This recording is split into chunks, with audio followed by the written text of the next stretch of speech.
Hello student, मैं आशापुरा विद्या संकुल से मैं हितर गोस्वामी आपका ऑनलाइन टीचिंग में स्वागत करती हूँ।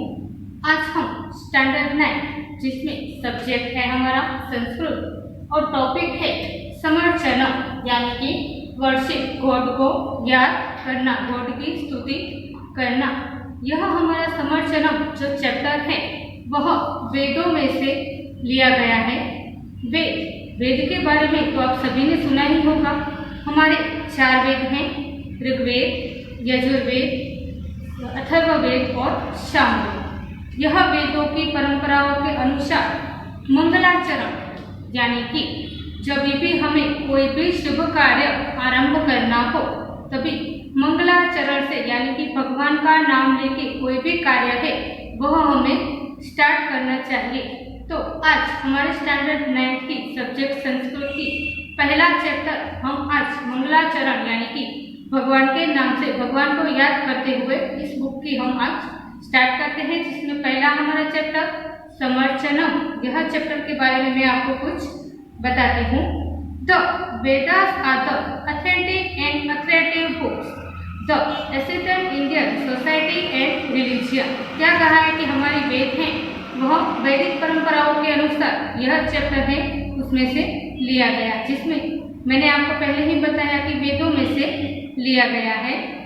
जो वेद के जो श्लोक हैं, जो आदि जो दोबारा दूसरे हम देखते हैं वह उसे हम श्लोक के नाम से जाते हैं, पर जो ऋग्वेद, सामवेद और जो वेदों में जो श्लोक होते हैं उसे हम मंत्र के नाम से जानेंगे। इस मंत्र को आज हम हमारे जो यह चैप्टर में जो पूरे जो श्लोक दिए गए हैं 6, जिसमें से उसके 2 पार्ट हैं, एक है वैदिक पार्ट और दूसरा है लौकिक पार्ट। जब आप आगे पेज नंबर 1 में जब देखेंगे तो उसमें एक बॉक्स में पहला लिखा है वैदिक यानी कि वेदों में से लिया गया और दूसरे बॉक्स में लिखा है लौकिकम यानी कि लौकिक में से लिया गया, दूसरे पुस्तकों में से लिया गया हो ऐसा। यह चैप्टर में प्रार्थना की गई है जिसमें भगवान की अलग अलग श्लोकों के द्वारा, अलग अलग मंत्रों के द्वारा भगवान को मनाने के लिए कहा गया है। यह लौकिक संस्कृत में क्या है कि वहाँ पे प्रार्थना है वो अलग अलग छंद में होती है, जैसे कि कभी मंदाक्रांता छंद या अनुष्टुप छंद, इसी छंदों में भगवान की प्रार्थना की गई है और वेदों में मंत्रों के द्वारा।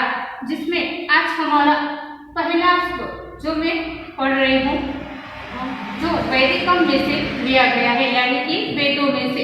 यह पहला श्लोक ऋग्वेद का है, जिसमें मैं अग्नि मिले पुरोहितम यज्ञस्य देवऋत्विज होतारम रत्न धातनम। अब यह श्लोक है वह एग्जाम में श्लोक पूर्ति में आता है तो हमें इसे याद रखना है। क्या? अग्नि मिले पुरोहितम यज्ञस्य देव मृत्विज होतारम रत्न धातनम। अब इसके मीनिंग्स हैं, जैसे कि पुरोहितम, तो पुरोहितम का क्या मीनिंग होगा कि प्रिस्क्रिप्टर यानी कि कुलगुरु, जो गुरु होते हैं उनके बारे में बात है। उसके बाद है ऋत्विजम, तो ऋत्विजम का मैंने यहाँ पे लिखा नहीं है पर आपकी जानकारी के लिए कि ऋत्विजम का मीनिंग होगा कि ऑफिशियल जो यज्ञ करता है, जो यज्ञ करवाता है, हवन करवाता है, उसके बारे में है। फिर क्या है? रत्न धातनम, तो रत्न धातनम वन हु वेयर गेम्स यानी जो रत्न को धारण करता हो, जो आभूषण धारण करता हो उसके बारे में है। और यहाँ पे अग्नि मिले, यहाँ पे संधि बनती है, इसके कारण यहाँ पे ई वर्ड के कारण हम इसे बोलते हैं मिले, यानी कि हम ऐसे बोलते हैं कि इले। तो इसका क्या मीनिंग होगा कि ए पीस ऑफ प्रे, हमें भगवान को याद करना चाहिए। अब इसका translation, I pray to Agni the prescriptor of sacrifice the deity luminous owing to divine light the official priest of sacrifice the one offering obsession and burning gems। अब क्या कहा है कि यज्ञ के जो पुरोहित हैं, जैसे कि मैंने आपको मीनिंग्स में बताया कि यज्ञ के पुरोहित कौन?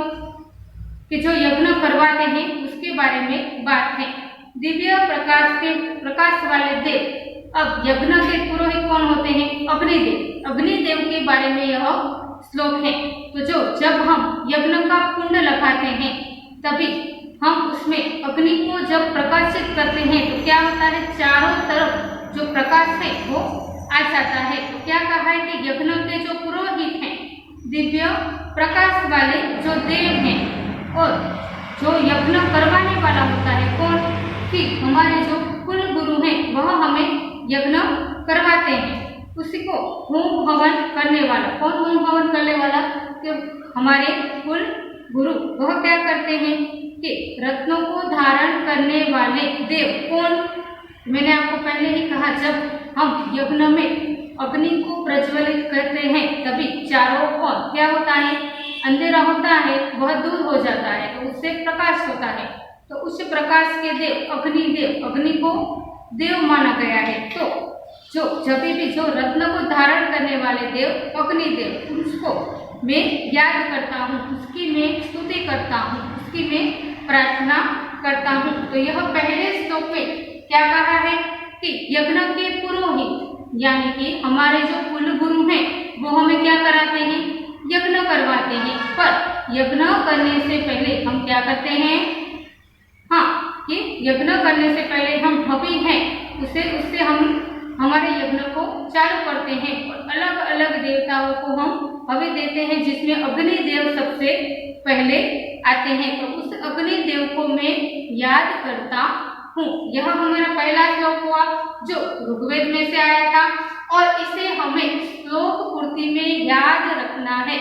ठीक है, अब हमारा दूसरा श्लोक हमारा है कि अग्नि व्रतपते व्रतम चलिष्यामि तच्छकेयं तन्मे राज्यताम् इदमहं हननुतात सत्यमुपैमि। क्या कहा है कि यह श्लोक है वह यजुर्वेद में से, वैदिक में यजुर्वेद में से यह हमारा दूसरा श्लोक लिया गया है, जो वह भी अग्निदेव को याद करते हुए बना है, जिसमें उसका अग्नि यानी अग्निदेव। तो क्या कहा है कि O fire god the lord of war, किसके लॉर्ड, जो अग्नि देवता है उसके बारे में बात है।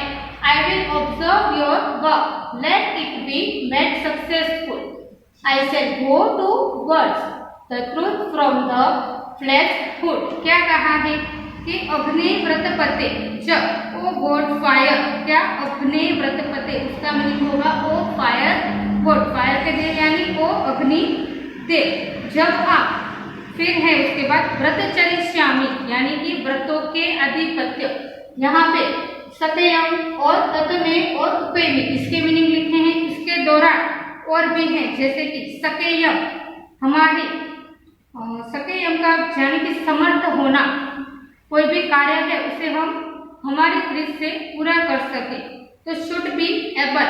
उसके बाद है तत्मे, तो टू बी या टू मी यानी कि मेरे लिए, और है राज्यता यानी सिद्ध करना, कोई भी कार्य हो उसमें हमें सक्सेसफुल होना।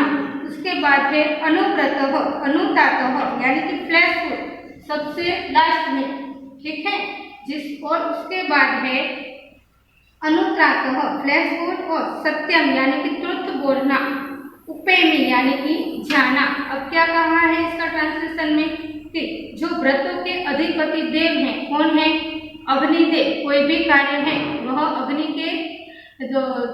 अग्नि के नाम होने से हो ही नहीं सकता, अग्नि है वह महत्व है। इसके लिए जो भी कार्य हम करते हैं, कोई भी हम व्रत करते हैं, उसमें हम अधिपति किसको बनाएंगे, अग्नि को। इसी तरह अग्निदेव, क्या कहे, व्रतों के अधिपति देव कौन, अग्निदेव। तो मैं आपका व्रत का पालन करना चाहता हूँ, क्यों कि मैं आपके व्रत है, जो आपका व्रत है उसका पालन करना चाहता हूँ, क्योंकि जो भी मेरा कार्य हो वह अच्छी तरह से हो। उसके बाद उस व्रत की आप मुझे सिद्धि कराएं, जैसे जो भी मैं कार्य करूं, जब भी मैं आपको याद करूं तो मेरा जो कार्य है वह एकदम संपन्न हो, एक तरह से संपन्न हो, मुझे उसमें सक्सेसफुल मेरा जो कार्य है वह हो। उसके बाद और मैं असत्य का मार्ग से दूर होकर सत्य की तरफ जाऊं। जो तो गलत बात है वह मैं कार्य ना करूं, जो सही राह है उसे मैं चुनूं, जो असत्य है उसका साथ छोड़ के सत्य की तरफ मैं जाऊं,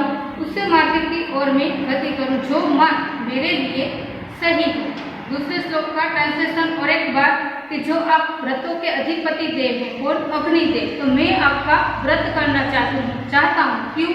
कि मेरा हमेशा जो भी कार्य है वो सक्सेसफुल हो और मैं सत्य की राह की ओर जाऊं, असत्य की ओर जाऊं नहीं। तो यह दोनों श्लोक में अग्निदेव को याद करके उनकी स्तुति करके हमें कुछ समझाया गया है कि हमेशा भगवान का जो भी कार्य है वह भगवान के ऊपर भरोसा रख के करना चाहिए। आई होप आपको ये दोनों श्लोक समझ में आए होंगे। इसके बाद का और एक वैदिक का श्लोक है और दूसरा है वह लौकिक के, जो हम आगे के वीडियो में करेंगे। Thank you.